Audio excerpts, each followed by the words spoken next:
Bonsoir à toutes et à tous. Au sommaire de cette édition, le Sénégal reste toujours sur la liste rouge des pays où l'indice de perception de la corruption est le plus élevé depuis 2016 avec un score de 45 selon Ibounian de l'ONG Transparency International. Le Sénégal n'a même pas la moyenne de 50.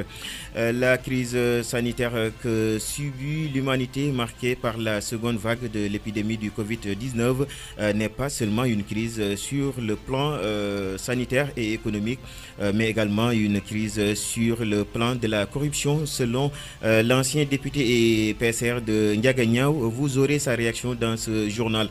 Célébration de la journée mondiale de lutte contre les maladies tropicales. Le Sénégal, toujours engagé à l'instar des pays de la sous-région à lutter efficacement contre ces maladies. Mohamed Djamil nous fait le point dans cette édition. L'actualité internationale et la page sport de Hassan John boucleront cette édition. Tout de suite, le développement. Vous écoutez 96.5 Bourg FM. Didier Paco, nous ouvrons ce journal en brève. Le titre de chef de l'opposition revient de droit au leader de PASTEF, les patriotes Ousmane Sonko. En tout cas, c'est l'avis de l'ancien ministre de la Justice, garde des Sceaux, Ismaël Madior Fall. Affaire Boubacar Seye, une demande de liberté provisoire introduite. Le président d'Horizon Sans Frontières est interné au pavillon spécial de l'hôpital Aristide Dantec à la suite de douleurs thoratiques. Je rappelle qu'il avait été inculpé pour diffusion de fausses nouvelles puis placé sous mandat de dépôt à la prison du Cap Manuel. Je vous le disais dans les titres, le Sénégal reste toujours sur la liste rouge des pays où l'indice de perception de la corruption est le plus élevé depuis 2016 avec un score de 45 selon Ibounian du Forum Civil. Alors, à travers ce classement de l'IPC, l'indice de perception sur la corruption 2020, ce qu'on peut dire, c'est qu'en réalité, dans ce classement, si on s'intéresse au cas du Sénégal, on se rend compte que le Sénégal a encore régressé. Cette fois-ci, le Sénégal a même perdu le rang d'un point en se positionnant à la 48e place. L'autre chose qu'on peut dire également, c'est que à travers donc ce classement, on peut également constater que le Sénégal stagne encore dans la zone rouge depuis 2016 avec un score de 45. Et donc le Sénégal n'a même pas la moyenne parce que c'est 45 sur 100, alors que pour avoir la moyenne, il suffit d'avoir donc 50 points. Effectivement, la corruption est endémique dans notre pays et c'est quelque chose qui pratiquement a touché tous les secteurs. Et nous pouvons dire que l'ensemble des secteurs sont touchés. Mais les secteurs qui sont les plus touchés sont des secteurs très régaliens, comme le secteur de la justice. Imaginez un secteur comme la justice qui est touché par la corruption, les dégâts que ça peut faire. Un autre secteur, le secteur de la santé, dans ce contexte de pandémie de Covid-19. Le secteur de l'éducation également est très très touché par donc, ces histoires de corruption. Grosso modo, on peut dire que véritablement aucun secteur n'est épargné. Tous les secteurs sont des secteurs corruptogènes. Maintenant, il faudrait véritablement que l'État essaie de donner davantage de force à l'OFNAC. Parce qu'on ne peut pas comprendre qu'il y ait une office de lutte contre la fraude et la corruption qui ne dispose pas d'assez de moyens pour véritablement faire correctement son travail. L'autre chose, c'est de demander au président de la République de déclassifier donc les rapports de l'IGE, de l'OFNAC, etc. Donc sur beaucoup de dossiers dont il a mis le coude. Nous pensons que véritablement, si ces rapports sont déclassifiés, ça peut nous mener vers nous sortir de la zone rouge et puis que le Sénégal atteindra pour la première fois donc un score de 50 points qui est la moyenne par rapport donc au classement. Ces propos ont été recueillis par le rapport 2021 sur l'indice de perception de la corruption. Le Sénégal reste toujours parmi les élèves en matière de lutte contre la corruption. Selon l'ONG Transparency International, ce constat est confirmé par la majorité des Mbourois rencontrés, si certains tentent de le justifier par l'effet de la pauvreté. D'autres pensent que c'est une mauvaise habitude qui est déjà bien ancrée chez les Sénégalais. Suivons le reportage de Hassan John. Le Sénégal est dans la liste noire, enfin la corruption en tant que telle d'une manière générale, mais ça c'est dû à plusieurs faits. Voilà. C'est premièrement dû à... Le Sénégal est classé parmi les mauvais élèves en matière de lutte contre la corruption dans le monde. Ce constat est presque unanime. Selon les quelques citoyens qui préfèrent garder l'anonymat, la corruption est devenue une habitude. C'est tous les niveaux. La corruption est partout au Sénégal. Dans chaque secteur que tu vois, il y a la corruption. Certains tentent même de le justifier par la pauvreté qui sévit dans le pays. C'est parce que il y a la pauvreté qui existe ici. Et ce système va engendrer automatiquement un taux de corruption très élevé. Parce que si les gens étaient un peu à l'aise, il y aura même certains qui pourront subvenir à leurs besoins. Mais comme ce n'est pas le cas, dans le cadre général, on est dans un pays pauvre. Là, des fois, tu vois des gens qui sont obligés d'être corrompus parce que c'est pour survivre, quoi. D'autres disent ne pas pouvoir l'éviter. Selon eux, il faut faire avec pour pouvoir survivre. La corruption, mais on vit avec. C'est le système, il faut vivre avec. On est obligé de le faire. Si tu ne le fais pas, tu ne peux pas vivre, quoi. Parce que, comment dirais-je, on débrouille avec nos voitures, là, tu vois...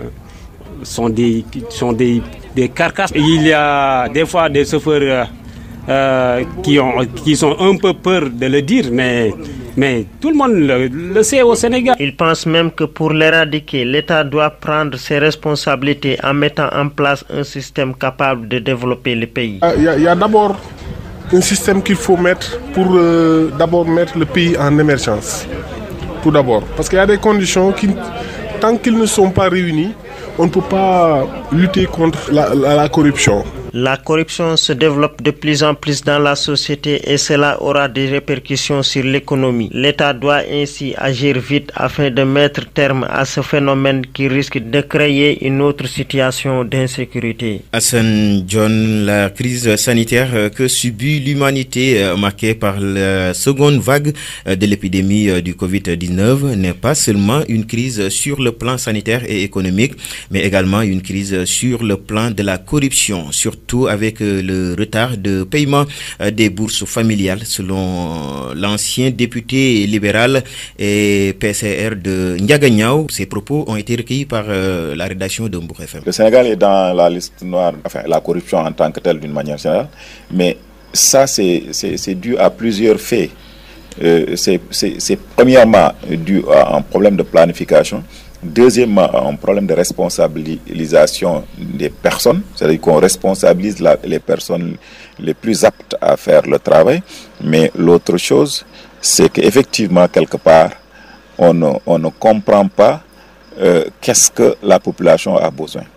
On agit parce que ça a été dicté ailleurs et à partir de ce moment, les fonds n'arriveront pas vers ceux-là qui effectivement en ont besoin. Et c'est à cause de ces problèmes-là qu'effectivement jusqu'à présent on ne peut pas trouver une solution à la lutte contre la pauvreté. Et moi je fais partie de ceux qui ne croient pas à la lutte contre la pauvreté. Je crois à la lutte pour le développement. Parce que si les gens se développent, on ne va plus lutter contre la pauvreté. C'est l'histoire des bourses familiales que nous voyons chaque jour autour des bureaux de poste. Des femmes avec leurs bébés qui passent des journées et des journées sous le chaud soleil attendant 25 000. C'est vraiment déplorable dans un pays comme 96.5 Mbour FM. Votre radio locale et régionale. Dans le cadre de la riposte contre la Covid-19, le khalife général des Mourides, Serigne Mountakha Mbacké, a décrété des jours de prière à compter ce lundi au 12 février prochain. Covid-19 toujours ce lundi, 10 décès sur 2411 tests effectués, 404 sont revenus positifs. Le point du jour avec le docteur Ousmane Gueye, directeur de service national de l'éducation et de l'information pour la santé. De la pandémie Covid-19 au Sénégal. Ce lundi 1er février 2021. Le ministère de la Santé et de l'Action sociale a reçu les résultats des examens virologiques ci-après. Sur 2411 tests réalisés, 404 sont revenus positifs, soit un taux de positivité de 16,76%. Les cas positifs sont répartis comme suit. 126 cas contacts suivis par nos services, aucun cas importé enregistré dans les différentes portes d'entrée du pays, 278 cas issus de la transmission communautaire répartis comme suit. 29 à Thiès, 25 à Saint-Louis, 20 à Mbour, 15 à Louga, 9 à Dakar Plateau et Touba, 8 à Yoff, 7 à Kaolack, 6 à Diofior, Diourbel, Keur Massar, Point E, Rufisque et Tivaouane, 5 à Koki, Kaffrine, Mariste, Parcelles Assainies, Petit Mbao, Pikine, Popenguine et Zac Mbao. 4 à Cité Douane, 3 à Darou Mousti, Diamniadio, Khombol, Sokone et Thiaroye. 2 à Cité Aliou Sow, Fann, Fass Delorme, Fatick, Grand Mbao, Guinguinéo, HLM Las Palmas, Joal, Mboro, Niary Tally, Nord Foire, Ouagou Niayes, Ouest Foire et Vélingara. 1 aux Almadies, Bambilor, Cambérène, Castor, Cité Fadia, Cité Impôts et Domaines, Colobane, Diamaguène, Grand Yoff, Guédiawaye, HLM Grand Médine, Keur Mbaye Fall, Kidira, Liberté 1, Liberté 6, Amel, Mermoz, Ngor, Nioro, Ouakam, Patte d'Oie, Pout, Sacré-Cœur 3, Sakal, Sébikotane, Sicap Baobab, Sud Foire, Sicap Mbao, Tamba et zone de captage. 175 patients suivis ont été contrôlés négatifs et déclarés guéris. 54 cas graves sont pris en charge dans les services de réanimation. 10 décès ont été enregistrés ce dimanche 31 janvier 2021. L'état de santé des autres patients hospitalisés est stable. À ce jour, 26 927 cas ont été déclarés positifs, dont 22 145 guéris, 638 décédés et 4 143 sous traitement. Le ministère de la Santé et de l'Action sociale exhorte les populations au respect strict des mesures de prévention individuelle et collective, notamment le port de masque, le lavage fréquent et régulier des mains et la distanciation physique. Et par la même occasion, nous présentons nos sincères condoléances aux populations éplorées. Merci de votre attention. Dr Ousmane Gueye, directeur de service national de l'éducation et l'information pour la santé. Couvre-feu nocturne dans 2 régions du Sénégal, dont Mbour. L'ancien député libéral Mamadou Diouf exhorte au respect de la distanciation physique et du port de masque. Il était l'invité de l'ERL. Je vous propose de l'écouter. La situation actuelle est très difficile. La situation de la pandémie de la COVID-19 est inexplicable.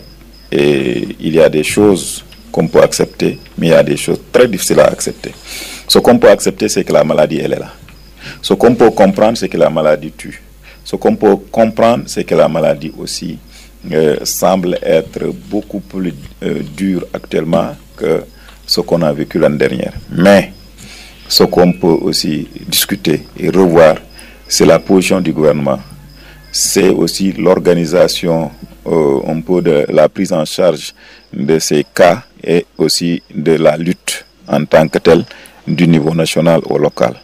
Je pense qu'il y a quelque chose à revoir en termes d'organisation, en termes de stratégie, en termes de mise en œuvre entre le ministère de la Santé, le ministère des collectivités territoriales et les communes, et aussi les populations à travers les relais communautaires, à travers les Bayanogor, à travers les structures sociales qui sont dans les communes. Nous pensons qu'aujourd'hui, les médecins peuvent jouer un rôle, mais le rôle primordial doit être mis et pris en compte par les populations de base, c'est-à-dire les relais communautaires. La lutte étant communautaire, les moyens doivent être communautaires. Mais on ne peut pas comprendre que les moyens soient au niveau national et que le communautaire qui doit jouer le rôle d'anticipation, le rôle de sensibilisation, le rôle d'information, que ce communautaire-là n'ait pas les moyens de pouvoir jouer son rôle. Et c'est ça que nous avons constaté dans les villages, c'est ça que nous avons constaté dans les quartiers, c'est ça que nous avons constaté au niveau des marchés. C'est ça que nous déplorons et que nous pensons que si on ne le règle pas, ce n'est pas demain que la pandémie va quitter le Sénégal. Aussi, c'est un problème pour moi. Moi, je pense qu'on ne devrait pas décréter l'état de catastrophe naturelle ou d'état d'urgence ou bien pour 2 régions seulement. Dire que la région de Dakar et la région de Thiès sont fermées, laisser aussi les 12 régions du Sénégal. Je pense que si Dakar et Thiès ont le plus grand nombre de cas, c'est parce que ces 2 régions ont la population la plus importante. C'est-à-dire les habitants dans ces régions-là sont beaucoup plus importants. Et à partir de ce moment, le nombre de cas détectés là-bas sera beaucoup plus important. Donc, on devrait effectivement prendre une décision unitaire. En prenant cette décision, on met le couvre-feu ou l'état d'urgence pour l'ensemble des 14 régions. On décide ensemble, on suit ensemble et on pourra effectivement avoir les solutions ensemble. Mais tel que fait comme ça, c'est insensé parce que les gens quittent ces régions-là pour aller dans les autres régions. Et ce n'est pas comme ça qu'on peut trouver une solution. J'ai aussi constaté que les forces de l'ordre sont très très fatiguées dans ce travail-là, mais chaque fois qu'il s'agit de décider ou bien de partager quelque chose, on les oublie. Bon, ce n'est pas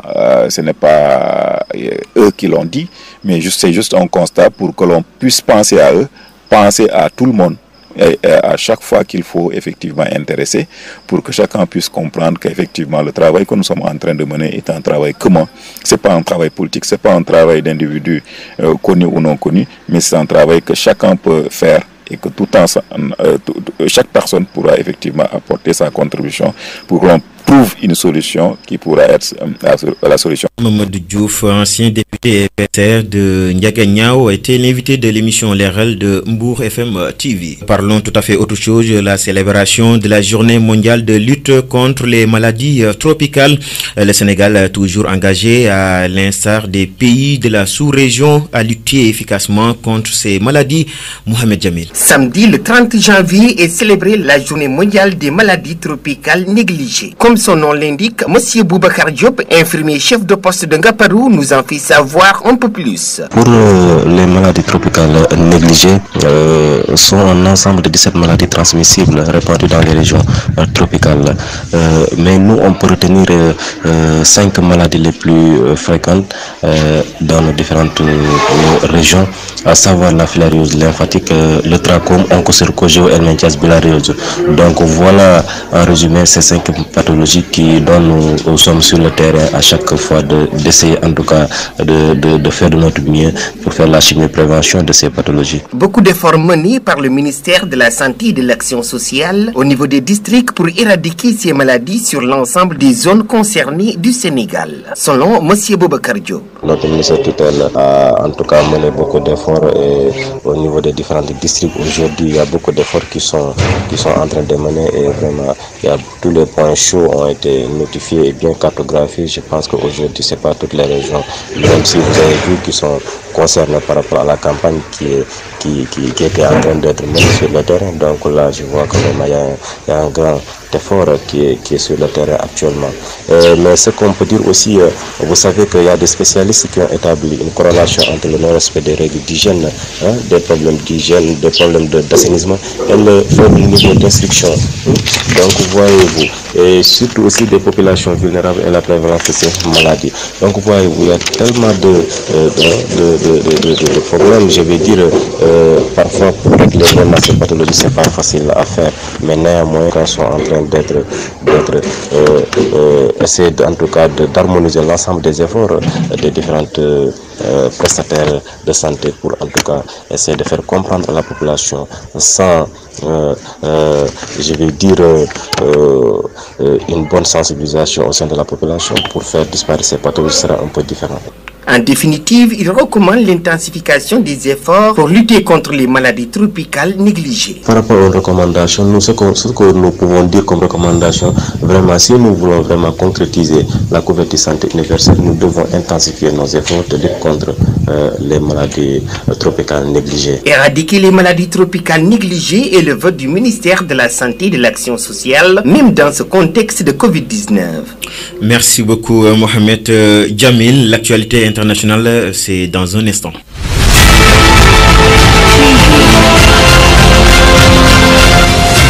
Mohamed Djamil, bonjour. On démarre l'actualité internationale en Somalie. Attaque des islamistes radicaux. Shabab, bilan, 3 morts et 6 blessés. Bonjour tout le Massas. Donc on commence l'actualité internationale comme vous l'avez dit tantôt. En Somalie, des islamistes radicaux Shabab ont attaqué dans la soirée du dimanche 31 janvier un hôtel du centre de Mogadiscio, faisant au moins 3 morts et 6 blessés. Le Maroc a reçu ses premières doses de vaccin contre la Covid-19. Le Maroc, bien sûr, a reçu les premières doses de vaccin, des doses de 65 millions commandés et donne le top départ de la campagne de vaccination sur le continent africain. À terme, 25 millions de personnes devraient être vaccinées. En Birmanie, la porte-parole du parti au pouvoir en Birmanie a affirmé lundi que la dirigeante Aung San Suu Kyi avait été arrêtée et accusé l'armée d'organiser un coup d'État. Un peu plus tard, l'armée a déclaré l'état d'urgence pour 1 an et transféré le pouvoir à son commandant en chef, le général Min Aung Hlaing. La communauté internationale a vivement condamné ces agissements. Et on termine avec la France qui ferme ses frontières aux pays extérieurs à l'Union européenne. Ce qu'a affirmé le Premier ministre français vendredi soir, que le confinement pouvait être évité en France, notamment grâce à la fermeture des frontières et des centres commerciaux. Merci beaucoup Djamil pour la page internationale. Tout de suite, l'actualité sportive.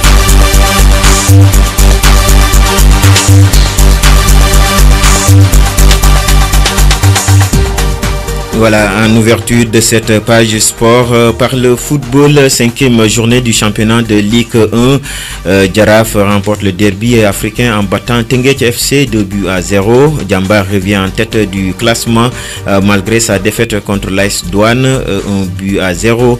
Stade de Mbour fait match nul à domicile face à Seneps Excellence, alors que Mbour Petite Côte prend 1 point à Louga contre Ndiambour. Au classement, Diambar est en tête, suivi de Teungueth FC et du Jaraaf avec 10 points. En Ligue 2, Keur Madior obtient 3 points face à Diamono de Fatick, alors que Demba Diop FC bat à domicile Edge Fatick par 2-0. Au classement, Linguère est en tête avec 13 points, suivi de Keur Madior et de Amitié FC 10 points. Foot féminin, les Dorates de Mbour obtient un point précieux à Saint-Louis face à Ahmed Fall. En basketball, championnat D1 féminin, Mbour Basket perd son 4e match à domicile face à CMT de Ziguinchor par 38-60. C'était tout pour l'actualité sportive. Tout de suite, le rappel des titres.